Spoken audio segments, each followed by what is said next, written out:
Video lecture दे रहा हूँ। इस वीडियो लेक्चर में देखने और सुनने वाले समस्त छात्र एवं छात्राओं तथा विद्वान प्राध्यापक साथियों का मैं हार्दिक अभिनंदन करता हूँ। इस चैप्टर के अंतर्गत जिन बातों को मैं आपके सामने आज रखने जा रहा हूँ वो मुख्य तौर पर 3 पार्ट में है। पहला है केंद्रीय प्रवृत्ति की माप का अर्थ है एवं परिभाषा। दूसरा केंद्रीय प्रवृत्ति की माप का महत्व।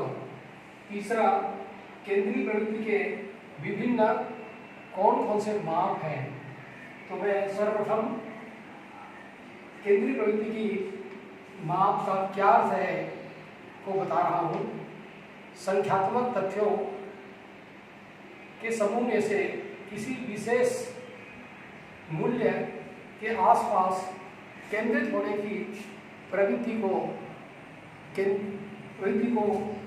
केंद्रीय प्रवृत्ति कहा जाता है। दूसरे शब्दों में कहें, किसी समग्र श्रेणी का वह मूल्य जो बीच की स्थिति को व्यक्त करता हो। जैसे कि उदाहरण के लिए हम माने 2, 4, 6, 8 और 10। इस प्रकार से ये जो 5 संख्याएं हैं, इन संख्याओं के बीच का जो अंक है, जैसा कि 6 है, तो 6 जो है केंद्रीय प्रवृत्ति की माप का मूल्य माना जाता है। इस संबंध में विभिन्न सांख्यिक विद्वानों ने अपने अपने विचार व्यक्त किए हैं। उन विचारों में से एक विचार जो सांख्यिक विद्वान हैं सिम्पसन एवं काफ्का ने परिभाषित करते हुए कहा है, केंद्रीय प्रवृत्ति की माप एक ऐसा मूल्य होती है जिसके आसपास अन्य संस्थाएं केंद्रित होती हैं। इस प्रकार केंद्रीय प्रवृत्ति किसी भी समग्र श्रेणी का बीच का मूल्य होता है, जिसको हम औसत मूल्य भी कहते हैं। आते हैं नंबर 2 पर, केंद्रीय प्रवृत्ति की माप का क्या महत्व है। केंद्रीय प्रवृत्ति का सांख्यिकी विश्लेषण एवं आर्थिक विश्लेषण में बहुत ही अधिक महत्व है।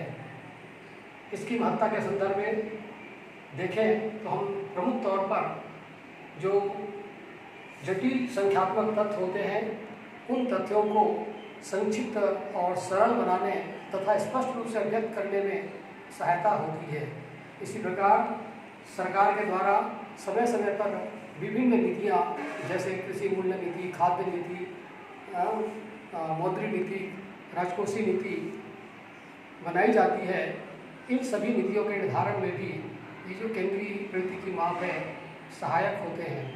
इसी प्रकार जो राष्ट्रीय आय है, प्रति व्यक्ति आय है, परिवार देश के लोगों के रहन सहन का स्तर है, प्रति व्यक्ति आय घट रहा है कि बढ़ रहा है, इत्यादि बातों की जानकारी करने के लिए केंद्रीय प्रवृत्ति की माप का विशेष महत्व होता है। तीसरे बिंदु पर ध्यान रखें, केंद्रीय प्रवृत्ति की विभिन्न माप कौन कौन से हैं। इस संबंध में माप की 3 स्थितियां हैं। पहला है गणितीय माध्य, दूसरा स्थिति संबंधी माप, तीसरा अन्य माप। पहले वाले गणितीय माध्य के अंतर्गत 3 प्रकार के माप किए जाते हैं। पहला है माध्य, इसको हम इंग्लिश में मीन कहते हैं।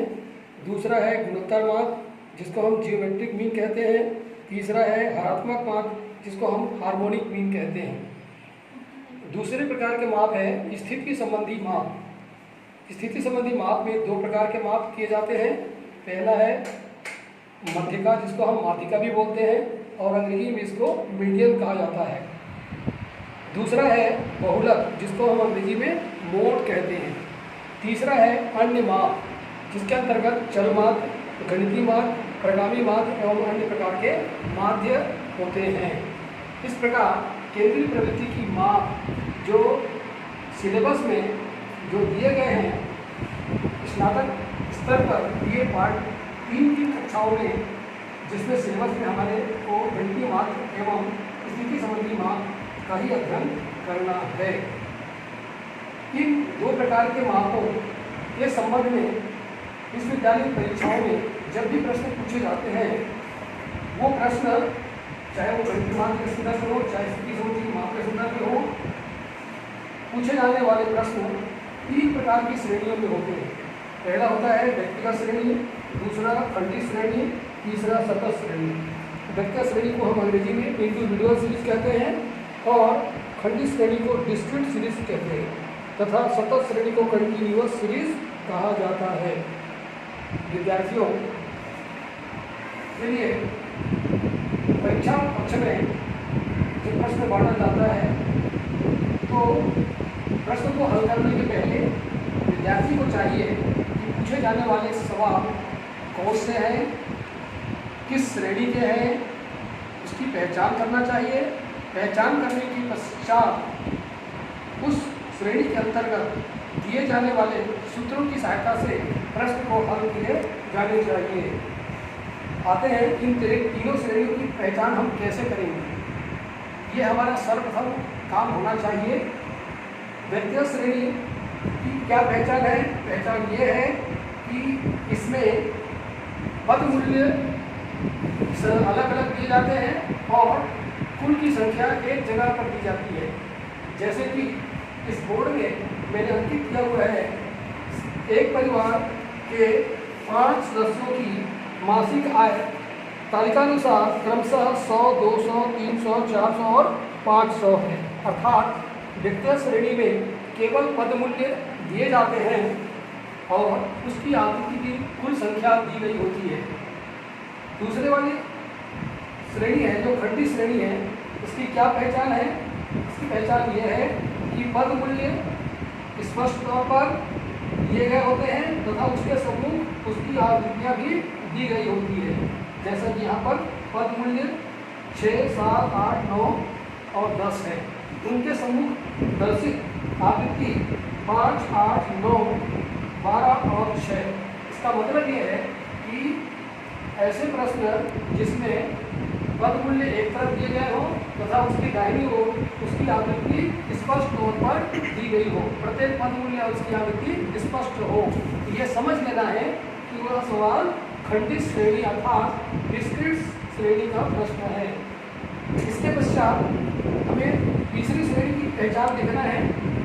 यदि प्रश्न में पद मूल्य वर्ग समूह में हो, अर्थात जैसे यहाँ पर बोर्ड में दर्शित किया है, पहला वर्ग 0 से 10, दूसरा वर्ग 10 से 20, तीसरा वर्ग 20 से 30, चौथा वर्ग 30 से 40, पांचवा वर्ग 40 से 50।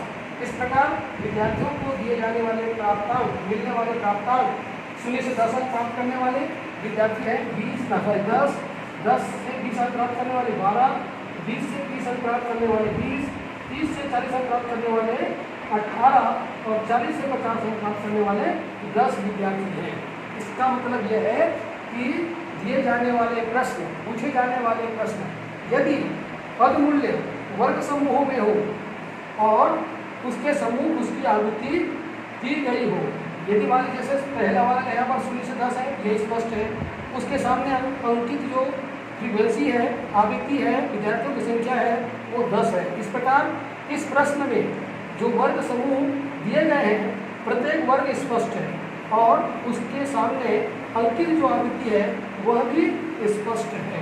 इस श्रेणी के अंतर्गत इसके अलावा बहुत सारे ऐसे प्रश्न पूछे जाते हैं जिसमें से कम से अधिक से संबंधित प्रश्न दिए जाते हैं, जिसमें से कम से अधिक वाले में एक वर्ग की एक आवृत्ति उस वर्ग की आवृत्ति होती है किंतु बाकी वर्गों की आवृत्ति संचयी आवृत्ति होती है। तो ऐसी स्थिति में प्रश्न को हल करने के पूर्व संचयी आवृत्ति से एक दूसरी संचयी आवृत्ति से घटाते हुए वर्ग आवृत्ति ज्ञात करके ही सवाल को बनाए जाने चाहिए। आते हैं इस केंद्रीय माध्य है जिसके अंतर्गत पहला माध्य है मीन है, जिसकी गणना करके कैसे करनी चाहिए इसको हम आपको बताएंगे। अंकगणितीय माध्य के अंतर्गत पहला माध्य है माध्य और इसकी गणना हम कैसे करते हैं? माध्य की गणना 3 श्रेणियों में की जा सकती है। पहला व्यक्तिगत श्रेणी, दूसरा खंडित श्रेणी, तीसरा सतत श्रेणी। जैसा कि मैंने पूर्व में कहा है, जो प्रश्न परीक्षा में पूछे जाते हैं, सर्वप्रथम हमें उस प्रश्न की पहचान करना है कि वो पूछे जाने वाले प्रश्न व्यक्तिगत श्रेणी के हैं अथवा खंडित श्रेणी के हैं अथवा सतत श्रेणी के हैं। जब इसकी पहचान आप कर लेते हैं, उसके पश्चात हमें पूछे गए प्रश्न को हल करने के लिए सबसे पहला हमको टीप देना चाहिए। जैसा कि मैंने यहाँ पर बोर्ड में लिखा है, प्रत्यक्ष रीति के अंतर्गत सूत्र है x equal sigma x upon n। x का मतलब होता है माध्य, सिग्मा x का मतलब होता है पद मूल्यों का योग और n का मतलब होता है पदों की संख्या। यदि हम इस सवाल को यदि प्रत्यक्ष रीति से हल न करके यदि लघु रीति से हल करेंगे तो ये सूत्र चेंज हो जाता है और सूत्र इस प्रकार है x bar equal a plus sigma dx upon n। इस सूत्र का स्पष्टीकरण x बार का मतलब है माध्य, a का मतलब होता है एज्यूम्ड मीन, इसको हम हिंदी में कहते हैं कल्पित माध्य। सिग्मा dx का मतलब होता है कल्पित माध्य से निकाले गए विचलनों का योग और n बराबर है पदों की संख्या। यदि हम पूछे गए प्रश्न में हमें यह ज्ञात हो गया कि प्रश्न खंडित श्रेणी का है, तो इसके अंतर्गत भी माध्य की गणना 2 रीतियों में की जा सकती है। पहला है प्रत्यक्ष रीति, दूसरा है लघु रीति। यदि हम प्रत्यक्ष रीति की सहायता से माध्य की गणना कर रहे हो तो हमें इस सूत्र का प्रयोग करना होगा, x bar equal sigma fx upon n। x का मतलब माध्य हो गया, सिग्मा fx का मतलब हो गया माध्य पद मूल्य एवं आवृत्तियों के गुणनफलों का योग। इसे एक बार, पद मूल्यों का आवृत्ति से गुणनफलों का योग, ये कहलाता है सिग्मा fx। n बराबर है पदों की संख्या। यदि हम माध्य की गणना लघु रीति के अंतर्गत करना चाहे तो x बार बराबर a plus sigma f dx upon n सूत्र है। सूत्र का स्पष्टीकरण x बराबर माध्य, a बराबर कल्पित माध्य, सिग्मा f dx का मतलब है कल्पित माध्य मूल्य से निकाले गए विचलनों का आवृत्तियों से गुणनफलों का योग, ये कहलाता है सिग्मा f dx और n बराबर है पदों की संख्या। यदि पूछे जाने वाले सवाल सतत श्रेणी के हैं, अर्थात जैसे कि दिए गए पद मूल्य वर्ग समूह में हो और उसके सामने उसकी आवृत्ति दी गई हो, तो हमें स्पष्ट तौर पर समझ लेना है कि पूछे जाने वाले प्रश्न, पूछे गए प्रश्न सतत श्रेणी के हैं। उसके पश्चात सतत श्रेणी के अंतर्गत माध्य की गणना 3 रीतियों में की जा सकती है। पहला है प्रत्यक्ष रीति, जिसका सूत्र खंडित श्रेणी की तरह x bar equal sigma fx upon n है। लघु रीति के अंतर्गत सूत्र सेम टू सेम खंडित श्रेणी की तरह ही है, x bar equal a plus sigma f dx upon n है। सूत्र का स्पष्टीकरण खंडित श्रेणी की तरह x बराबर माध्य, a बराबर कल्पित माध्य, सिग्मा f dx बराबर है कल्पित माध्य से निकाले गए विचलनों के आवृत्ति से गुणनफलों का योग और पदों की संख्या n बराबर। इसकी तीसरी रीति इसके अंतर्गत है, जिसको हम कहते हैं पद विचलन रीति, स्टेप डेविएशन मेथड। इसमें सूत्र है x bar equal a plus sigma f dx upon n into i। सूत्र का स्पष्टीकरण x बार का मतलब है माध्य, a बराबर है कल्पित माध्य, सिग्मा f dx बराबर है किसी एक वर्ग को कल्पित माध्य वर्ग मानने के पश्चात कल्पित माध्य वर्ग के छोटे पद मूल्यों के लिए 1, 2, 3 अनुसार लिखा जाता है और बड़े पद मूल्यों के लिए धन 1, 2, 3 लिखा जाता है। इसके पश्चात जो विचलन क्या होता है, उस विचलन का आवृत्ति से गुणनफल होता है, आवृत्ति से गुणनफल होता है। तो निकाले गए विचलनों का आवृत्ति से गुणनफलों का योग, ये कहलाता है सिग्मा एफ डी एक्स, और n बराबर है पदों की संख्या। यहाँ पर इंटू आई दिया हुआ है। आई का मतलब होता है इंटरवल, इंटरवल का मतलब होता है हिंदी में वर्गांतर। इस प्रकार विद्यार्थियों माध्य से संबंधित, चाहे वो माध्य का हो, माध्यिका का हो, बहुलक का हो, हरात्मक माध्य का हो, गुणोत्तर माध्य का हो, दिए जाने वाले प्रश्न व्यक्तिगत, खंडित और सतत श्रेणी, तीन श्रेणियों में से किसी भी श्रेणी का हो सकता है। इसलिए सवाल को हल करने के पूर्व हमें सबसे पहले सुनिश्चित करना चाहिए कि पूछे गए प्रश्न किस श्रेणी के हैं। अब जब श्रेणी की आप पहचान कर लेते हैं, उसके पश्चात उस श्रेणी में माध्य की गणना किन विधियों से की जाती है उसकी भी जानकारी आपको होनी चाहिए। जैसे हमने कहा खंडित श्रेणी में प्रत्यक्ष और लघु रीति, वेक्टर श्रेणी में प्रत्यक्ष और लघु रीति, सतत श्रेणी में प्रत्यक्ष रीति, लघु रीति और पद विचलन रीति है। इस प्रकार ये सूत्र है जो आपको याद रखने चाहिए। परीक्षा के कक्ष में, परीक्षा दिवसों में अधिकांश विद्यार्थी प्रश्न को ठीक से पढ़ते नहीं है। पूछा गया है माध्य, हल करके आते हैं माध्यिका। पूछा गया है माध्य, लिखते हैं प्रत्यक्ष रीति से माध्य की गणना, और हल करते समय लघु रीति के सूत्र का प्रयोग कर देते हैं, जिसके कारण आपको सही अंक प्राप्त नहीं होते हैं, आपके उत्तर गलत साबित हो जाते हैं, जिससे आपको नुकसान होता है। इसलिए मैं विद्यार्थियों को यह सलाह देता हूँ कि प्रश्न में क्या पूछा गया है उसे भली भांति समझ लें, वो कौन सी श्रेणी का है। जब इसका निश्चय हो जाए तत्पश्चात जिस विधि से आप हल करना चाहते हैं उस विधि के सूत्र का प्रयोग करेंगे। तत्पश्चात हल करने पर आपका जो सवाल है सही हल होगा और आपको पर्याप्त और सही अंक प्राप्त हो सकेंगे। आते हैं आज की इस लेक्चर में मैं सर्वप्रथम व्यक्तिगत श्रेणी के अंतर्गत माध्य की गणना का एक एग्जाम्पल आपके सामने हल कर रहा हूँ। क्वेश्चन है, परिवार के 5 व्यक्तियों की मासिक आय क्रमशः 100, 200, 300, 400 और 500 रुपये है। औसत मासिक आय ज्ञात कीजिए। औसत मासिक आय ज्ञात कीजिए, इसका मतलब है माध्य ज्ञात कीजिए कहा गया है। तो माध्य ज्ञात किया गया है, आपको पता चल गया है, तो हमें सिर्फ माध्य से संबंधित सूत्रों का ही हमें प्रयोग करना है।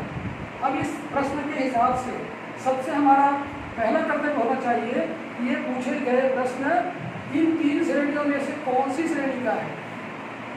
जैसा कि हमने पहले ही कहा है, यदि सिर्फ पद मूल्य दिए गए हो, ये देखिए ये क्या है, पद मूल्य है, और परिवार में व्यक्तियों की संख्या एक बार यहाँ पर दी गई है 5। परिवार एक इकाई है जिसमें परिवार के सदस्यों की संख्या 5 है, और उन 5 व्यक्तियों की मासिक आय क्रमशः 100, 200, 300, 400 और 500 है। और कहा गया है कि उस परिवार की औसत मासिक आय ज्ञात कीजिए। इसका तात्पर्य यह है कि पूछे जाने वाले प्रश्न व्यक्तिगत श्रेणी के हैं, इंडिविजुअल सीरीज के हैं। इसलिए हमने यहाँ पर बोर्ड में आपकी सुविधा के लिए प्रश्न जब पूछा जाता है, प्रश्न को कैसे हल करना चाहिए ये हम आपको बता रहे हैं।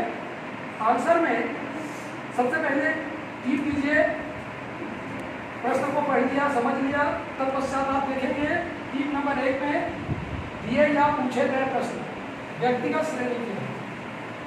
टिक नंबर 2 में हमने ये बताया कि माध्य की गणना प्रत्यक्ष रीति से की गई है। इसका मतलब है जब भी आप कॉपी में प्रश्न को हल करेंगे, कॉपी आपकी परीक्षक के पास जाएगी, वहाँ पर परीक्षक को यह स्पष्ट हो जाएगा कि विद्यार्थी ने प्रश्न को सही तरह से समझ लिया है कि वो प्रश्न किस श्रेणी का है और वो किस रीति से सवाल को हल किए हैं।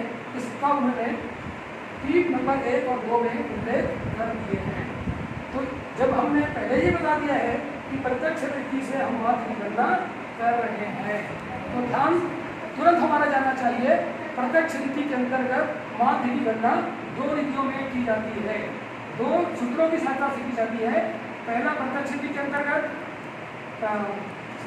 x bar equal sigma x अपान n सूत्र है, और लघु रीति के अंतर्गत सूत्र है x bar equal a plus sigma d x upon n है। अब यह बच्चों पर निर्भर करता है, परीक्षार्थियों पर निर्भर करता है कि इन दो रीतियों में से वह किस रीति का प्रयोग करे। यदि आपने टीप में लिख दिया है, जैसे यहाँ पर हमने लिखा है माध्य की गणना प्रत्यक्ष रीति से की गई है, तो हम सिर्फ पहली वाली प्रत्यक्ष रीति के सूत्र का ही प्रयोग करके सवाल को बनाएंगे। यदि हमने टीप में लिखा कि माध्य की गणना लघु रीति से की गई है, तो हम प्रत्यक्ष रीति के सूत्र का प्रयोग नहीं करेंगे, हमें दूसरी वाली सूत्र का प्रयोग करना होगा। क्योंकि हमने यहाँ पर टीप नंबर 2 में लिखा है कि माध्य की गणना प्रत्यक्ष रीति से की गई है। तो इस प्रकार गणना का करते समय इसके 2 कॉलम बनते हैं। यदि इंडिविजुअल सीरीज का प्रश्न होता है तो प्रश्न को हल करने के लिए इसके 2 कॉलम बनाए जाते हैं। एक तो होता है सीरियल नंबर, जिसको हम केंद्रीय में क्रमांक कहते हैं।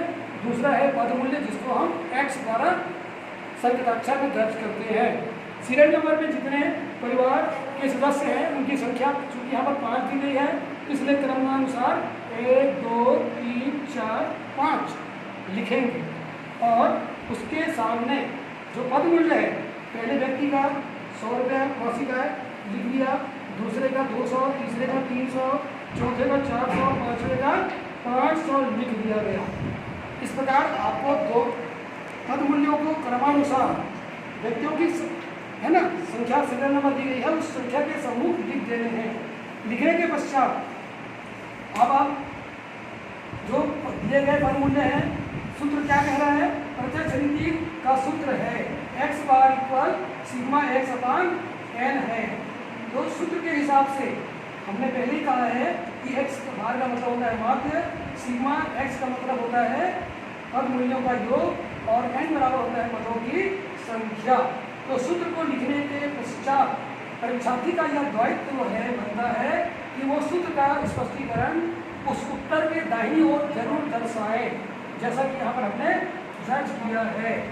जब आप इतना कर लेते हैं, उसके पश्चात सूत्र जो हमने लिखा है या आपने लिखा परीक्षा में, उस सूत्र में टेबल के अनुसार ज्ञात आंकड़े जो सिग्मा x है अर्थात पद मूल्यों का योग है, वो डाटा है 1500। 1500 बटे पदों की संख्या है 5, परिवार में संख्या है 5। 1500 को 5 से भाग देने पर 300 वजनफल आता है। इस प्रकार यह 300 रुपये ही उस परिवार के व्यक्तियों की औसत मासिक आय है। इस प्रकार आंसर हो गया परिवार की औसत मासिक आय 300 रुपये है। इस प्रकार आज के इस लेक्चर में हमने माध्य की गणना व्यक्तिगत श्रेणी के अंतर्गत प्रत्यक्ष रीति की सहायता से हल किया है।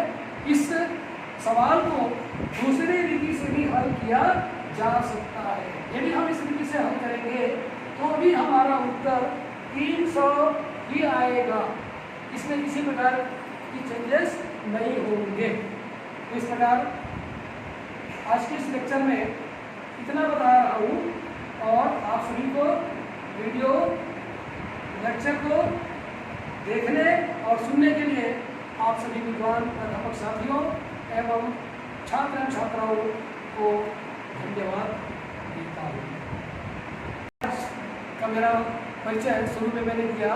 मैं डॉक्टर R.N. कोसले, सहायक प्राध्यापक, शासकीय महाविद्यालय गंगा में पदस्थ हूँ।